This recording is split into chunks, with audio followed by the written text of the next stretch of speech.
dengan saya Faradita Natasha di mata kuliah Ilmu Pengantar Manajemen dan Bisnis.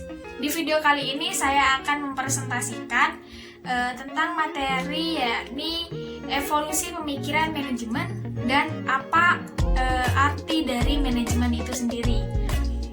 Baik, langsung saja ke pembahasan yang pertama ialah evolusi pemikiran manajemen.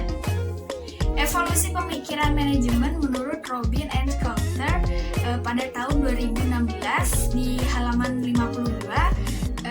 Evolusi pemikiran manajemen itu dibagi menjadi 5, yakni yang pertama early management, yang kedua industrial revolution, yang ketiga bureaucratic organization, yang keempat knowledge management, yang kelima itu evidence based management, yang artinya manajemen berbasis fakta. Yang pertama early management. Contoh dari early management ialah bangunan-bangunan tua, yakni seperti Candi Borobudur, terus tembok Cina, dan piramida Mesir. Bangunan-bangunan tersebut dibangun pada masa dahulu yang sumber dayanya itu sangat terbatas dan malahan tidak ada peralatan canggih. Tetapi menariknya bangunan-bangunan itu tetap kokoh sampai sekarang ini, sampai hingga saat ini tetap masih kokoh. Karena pada zaman dahulu itu arsitektur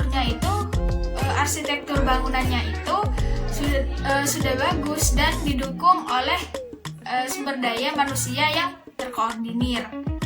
Jadi pada zaman dahulu itu orang-orang sudah mempraktekkan ilmu manajemen, tetapi dengan cara yang sederhana. Adanya kerajaan-kerajaan kuno itu juga membuktikan bahwa praktek ilmu manajemen itu sudah terlaksanakan pada waktu itu dan hanya tidak sebagus pemerintahan zaman sekarang. Teori manajemen tahap awal ini menjelaskan secara sederhana yakni pencapaian tujuan suatu perusahaan atau pencapaian organisasi melalui orang lain, yang dimana secara prakteknya misal atasan menyuruh bawahan untuk mengerjakan sesuatu, jadi seperti itu. Yang kedua yakni industrial revolution, yang dimana teori ini terjadi pada masa revolusi yang Adam Smith mengeluarkan teori yakni division of labor dan job specialization, yang dimana division of labor itu ialah pemecahan pekerjaan secara yang sempit dan berulang-ulang. Jadi adanya division labor itu mengkhususkan para pekerja itu pekerjaannya sudah ditentukan. Jadi ada pekerjaan yang baru itu harus melalui proses pembelajaran yang dimana agar meningkatkan produktivitas pekerjaan. Kalau dalam teori job specialization itu sendiri, dimana seseorang harus memiliki keahlian khusus yang ada pada bidang tertentu. Dan teori job specialization sendiri ialah di mana seseorang itu harus memiliki keahlian khusus pada suatu pekerjaan. Yang ketiga yakni bureaucratic organization, yang dimana pekerja itu sudah mulai mengenali tentang birokrasi, dan dimana itu dibagi menjadi 6, yakni division of labor, yang kedua authority hierarchy, yang ketiga formal selection, yang keempat itu formal rules and regulation, yang kelima itu impersonality, yang keenam career orientation, yang keempat yakni knowledge management, yang dimana pada tahap ini itu perusahaan sudah menggunakan teknologi informasi untuk mengembangkan, meminimalisir dari ilmu pengetahuan untuk mencapai keberhasilan kinerja. Yang kelima, yang terakhir yakni evidence based management, yang dimana manajemen ini berbasis fakta. Dan pada tahap ini itu proses pada suatu perusahaan itu proses membuat keputusan itu wajib berdasarkan fakta yang sebenarnya berjalan. Jadi setiap pengambilan keputusan berdasarkan data real di lapangan. Jadi bukan hanya perkiraan saja. Jadi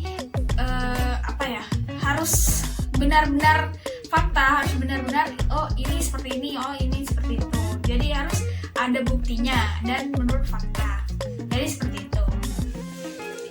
Poin yang kedua, yakni pengertian manajemen. Manajemen menurut para ahli, yakni Mary Parker Follett, menyatakan manajemen itu the art of getting things done through people. Yang artinya manajemen adalah seni dalam mendapatkan sesuatu melalui orang lain. Tipe manajer secara vertikal, yakni yang pertama itu yang paling atas, yakni top level manager. Yang kedua middle level manager. Yang ketiga yang paling bawah itu first level manager. Yang dimana top level manager itu ialah manajer yang berada di tingkat paling atas. Jadi kayak CEO, kayak pemilik perusahaan, dan dewan direksi dan lain sebagainya. Dan biasanya top level manager ini memiliki tujuan, yakni memonitor dan menentukan keputusan pada suatu organisasi. Yang kedua yakni yang berada di tahap tengah, yakni middle level manager. Contohnya yakni kepala departemen, kepala divisi, dan lain sebagainya. Biasanya tugasnya itu ialah bertanggung jawab atas unit bisnis yang diserahkan kepada dirinya. Yang ketiga yakni first level manager, yang dimana first level manager ini ada tingkatan paling bawah, yakni contohnya line manager, supervisor, dan office manager, dan lain sebagainya. Biasanya pada level ini ditugaskan untuk memproduksi atau memasarkan barang dan jasa. Ada lagi kemampuan manajerial, yang dimana menurut Wibowo pada tahun 2019 halaman 32, yakni dibagi menjadi 3. Yang pertama conceptual skill, yang dimana kemampuan untuk berpikir. Terus human skill, dimana bekerja secara individu maupun secara tim. Yang ketiga technical skill, yakni dimana memiliki suatu kemampuan dalam pekerjaan. Pada conceptual skill, contohnya itu bisa menyusun strategi promosi, strategi penjualan, dan lain sebagainya. Dan yang terakhir ada faktor penting yang perlu diperhatikan, perlu dihadapi oleh seorang manajer. Yang pertama yakni dari segi konsumen, yang dimana perusahaan itu harus menyesuaikan dengan permintaan konsumen. Dan yang kedua itu sosial media. Sosial media sekarang itu sudah digunakan untuk segala macam bisnis. Jadi gimana perusahaan itu lebih pintar-pintar untuk menyesuaikan penjualannya itu pada sosial media. Dan yang ketiga inovasi, di mana perusahaan itu harus menciptakan inovasi-inovasi terbaru agar lebih diminati oleh konsumen.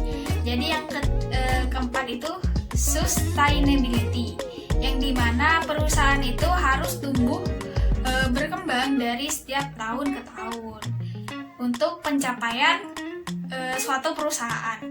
Sekian presentasi yang bisa saya sampaikan pada mata kuliah Ilmu Pengantar Manajemen dan Bisnis.